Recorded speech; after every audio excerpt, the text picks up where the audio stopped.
Дзень перамогі – гэта дата, калі трэба ўзгадваць загінулых на вайне, тых, хто змагаўся супраць нацызму. У Беларусі гэты дзень памяці ператварыўся ў нешта іншае. Гэта або разборкі Лукашэнкі са сваімі непрыяцелямі. Последователи нацистов одержимы идеей реванша. Ваши мечты – загнать славян в новое рабство, которое вы называете глобализмом, несбыточны. Або пляскі, як на вяселлі. А я несу тебе цветы, а я несу тебе цветы для самой лучшей и единственной на свете красоты. Або крыўды і абвінавачанні ў перапісванні истории. На нашу историю, в которой было много побед и достижений, посягают те, кто обязан нам свободой и развитием. Але ці ёсць падстава ў гэтых крыўдаў і хто насамрэч перапісвае гісторыю? Гэта не так проста зразумець. Улады і яе прапаганда раскідваюцца абвінавачаннямі направа і налева, без згадкі канкрэтных кнігаў, навуковых працаў, фільмаў, навукоўцаў. Адбываецца ўсё прыблізна вось так. Люди там все забыли, все переписали, все памятники снесли и максимально учат свое население, своих детей, молодежь тому, что этого никогда не было. Гэтыя прэтэнзіі настолькі абсурдныя, што ўвогуле складана з імі дыскутаваць, бо яны проста высмактаныя з пальца. Зірніце на мапу савецкіх мемарыялаў у Нямецчыне. Не ў мінулым, а сёння. На ёй 4185 месцаў памяці. Гэту мапу складала пасольства Расіі ў Нямецчыне і нямецкі музей. Нюанс у тым, што падчас аб'яднання Нямецчыны немцы ўзялі на сябе абавязак даглядаць помнікі савецкай арміі. І таму сёння яны часта выглядаюць лепш, чым, уласна, нямецкія помнікі. Прыклад – Трэптаў парк у Берліне. Не так давно там аднавілі цытаты Сталіна. Яны ажно блішчаць. І ўсё за грошы нямецкіх падаткаплатнікаў. А вось паглядзіце на колькасць могілак савецкім салдатам у Польшчы. Гэта больш за 700 месцаў памяці. А цяпер паглядзіце іх стан. Даглядаюцца яны за сродкі мясцовых уладаў, то бок за грошы польскіх падаткаплатнікаў. Але ці пачуюць такое ў студыі СТВ? Без нормативного документа ты не сможешь сохранить историю. 8 траўня – гэта памятная дата заканчэння вайны ў Еўропе.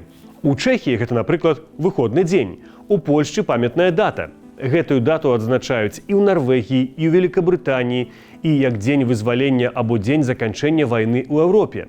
У Славаччыне 8 траўня – дзень перамогі над фашызмам. Ва ўкраіне 8 траўня гэта таксама выхадны дзень, але так званы сенатор Олег Дьяченко не сунімаецца. Началось возрождение неонацизма в Украине. 8 траўня ва ўкраіне ўжо некалькі год адзначаецца Дзень памяці і перамогі над нацызмам у Другой сусветнай вайне 1939-45 гадоў. 8 траўня і Дзень перамогі ў Францыі. Там гэта таксама дзяржаўнае свята и выходный день. Во многих европейских странах одна из главных тем для дискуссий в последнее время – это переоценка событий Великой Отечественной войны. Дык просто назовите, кто и як переоценивает. Может, Микита Рачиловский ведает? На Западе полностью подвиг советского народа переписан. И спроси у немцев, какой народ оказал наибольшее влияние в разгром нацистской Германии, немцы скажут, что Германия.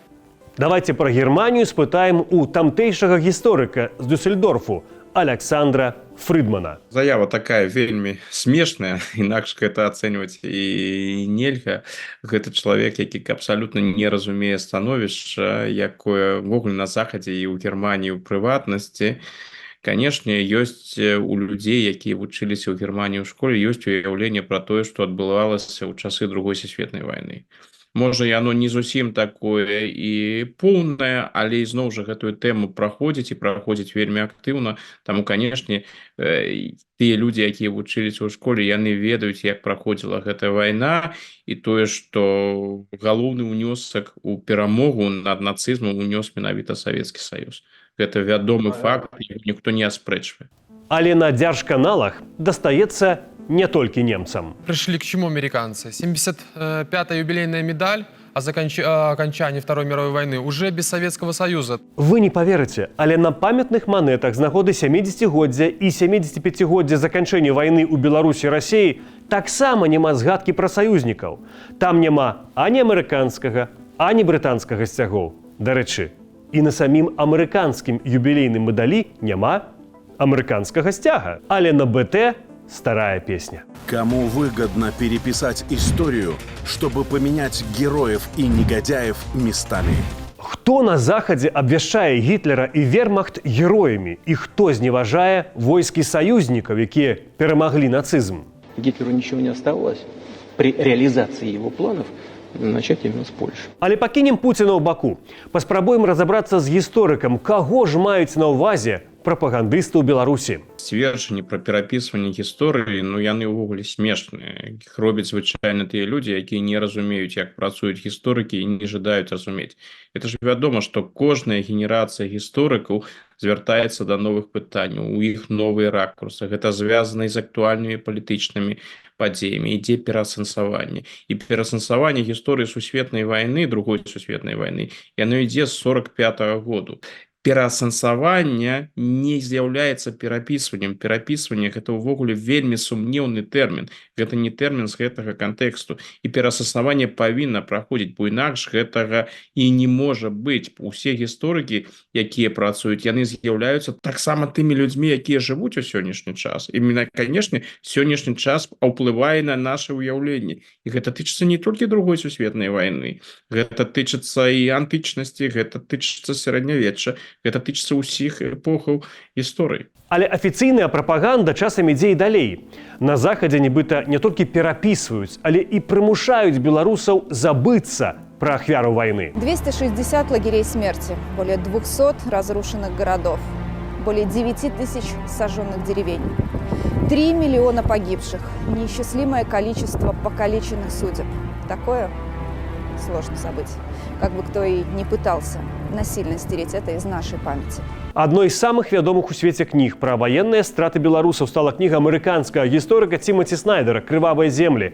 Еўропа паміж Гітлерам і Сталіным». У ёй ён зрабіў агляд злачынстваў, учыненых нацысцкімі і савецкімі рэжымамі на крывавых землях, то бок тэрыторыі Беларусі, Літвы, Польшчы, Украіны, краінаў Балтыі. Паводле гісторыка, з 33 года мінулага стагоддзя до 45 гадоў на гэтых тэрыторыях было знішчана 14 мільёнаў чалавек. Беларускія землі Снайдер залічвае да найбольш пацярпелых падчас другой сусветнай вайны. Але генпракурора шведа гэта не пераконвае. Не мы пішам історыю, а за нас пытаюцца ее перепісаць. Можа, гэта робіць нямецкі гісторык Крыстыян Герлах, якога савецкая Беларусія называе найбуйнейшым спецыялістам сучаснасці па генацыдзе беларускага народа. Немца Крыстыяна Герлаха. Ён напісаў фундаментальнае навуковае даследаванне, прысвечанае злачынствам нацыстаў на тэрыторыі Беларусі. У кнізе амаль 2000 старонак. Менавіта Герлах найлепшы спецыяліст у свеце па стратах беларусаў падчас другой сусветнай вайны. І менавіта на яго працы вымушаная спасылацца і беларускія навукоўцы. І сюрпрыз! На Герлаха спасылаецца нават генпракуратура самога шведа у расследаванні справы аб генацыдзе беларускага народа. Необходимо людям сказать всю правду без купюр. Так, пры дапамозе гісторыкаў Захаду, які нібыта перапісвае гісторыю. Усё лагічна, Андрей Иванович, як у расследаваннях генпракуратуры. Але не только там. Почему нынешним евробюрократам так важно уничтожить память о событиях Великой Отечественной войны, становится понятно, когда начинаешь разбираться, кем были их родственники в то время. Далей прапагандыст расказвае, што дзед міністра замежных спраў Літвы Габрыэлюса Ландсбергіса пры немцах уваходзіў у часовы ўрад Літвы. Такі ўрад літоўцы сапраўды стварылі, бо спадзяваліся, што адновяць сваю незалежнасць. Але адсутнічае працяг гісторыі. Той урад праіснаваў 6 тыдняў. Немцы не далі на яго згоду, а лідара ўраду змясцілі пад хатні арышт. Бабуля ж літоўскага міністра атрымала ад Ізраіля званне праведнік народаў свету за выратаванне габрэйскай дзяўчынкі падчас вайны. А іх сын выдаваў падпольную газету ў Літве, за што яго арыштавала гестапа. Дзед цяперашняга міністра вярнуўся ў савецкую Літву з эміграцыяй з Аўстраліі у 1959 годзе. Яго ніхто не судзіў. Ён спакойна жыў і працаваў у Савецкім Саюзе. На такіх недагаворках, урыўкавых фактах і будуецца хлусня прапаганды. Трошкі праўды, некалькі працэнтаў, а рэшта маніпуляцыя. Хаця самі яны называюць гэта інакш. Бережное отношение к истории – это часть национальной идеи. Але ці сапраўды так? Ці не атрымліваецца так, што перапісваюць гісторыю менавіта у Беларусі. Дарэчы, сам Лукашенко кажа пра гэта досыць адкрыта, калі там зараз ён падкрэслівае, вось трэба вывучаць так званы геноцид беларускага народу. Усё, што адбывалася ў часы вайны, усё паказваецца геноцид беларускага народу, і адначасова падкрэсліваецца там удзел розных фармаванняў з Польшчы, Прыбалтыкі і іншае. І ідзе такі вось наратыў: мы гэта не вывучалі ў савецкія часы, мы гэта не падкрэслівалі, хаця мы пра гэта ведалі, а мы рабілі гэта таму, што мы вырашылі, ну, не трэба такія спрэчныя, дрэнныя, непрыгожыя пытанні ўздымаць. Дык тое, што гэтыя пытанні ўздымаюцца сёння, што вось раптам гэтыя пытанні бяруцца і перакручваюцца і паказваюцца так, як яны жадаюць паказаць, не як гэта было насамрэч, не як бы гэта, не як гэтыя падзеі адбываліся, а менавіта так, як іх пажадана, каб яны выглядалі. Гэта і ёсць сапраўдная інструменталізацыя гісторыі, ну, альбо той тэрмін перапісвання гісторыі, які яны з такім жаданнем ужываюць. А ці шмат у беларускіх школах вучаць пра тое, што другая сусветная вайна адбывалася не толькі ў Еўропе, яна трывала і ў Азіі, і ў Афрыцы, і ў водах усіх акіянаў свету. Ці шмат беларусаў ведае, што баі былі у Самалі, на Мадагаскары, у Сінгапуры, на Саламонавых астравах, Філіпінах, і што другая сусветная вайна скончылася не 8 ці 9 траўня. Гэта было і заканчэнне ў Еўропе, але яна яшчэ працягвалася ў іншых кропках свету і скончылася 2 верасня 45-го года. Ці шмат пра гэта ведаюць у Беларусі? Мы никогда не поддадимся на то, к чему нас толкают.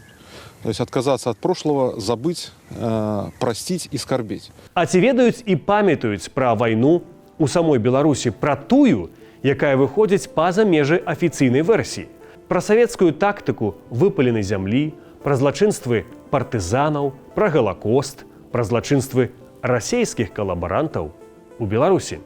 Но это ведь тоже правда, да? Негатив ведь был.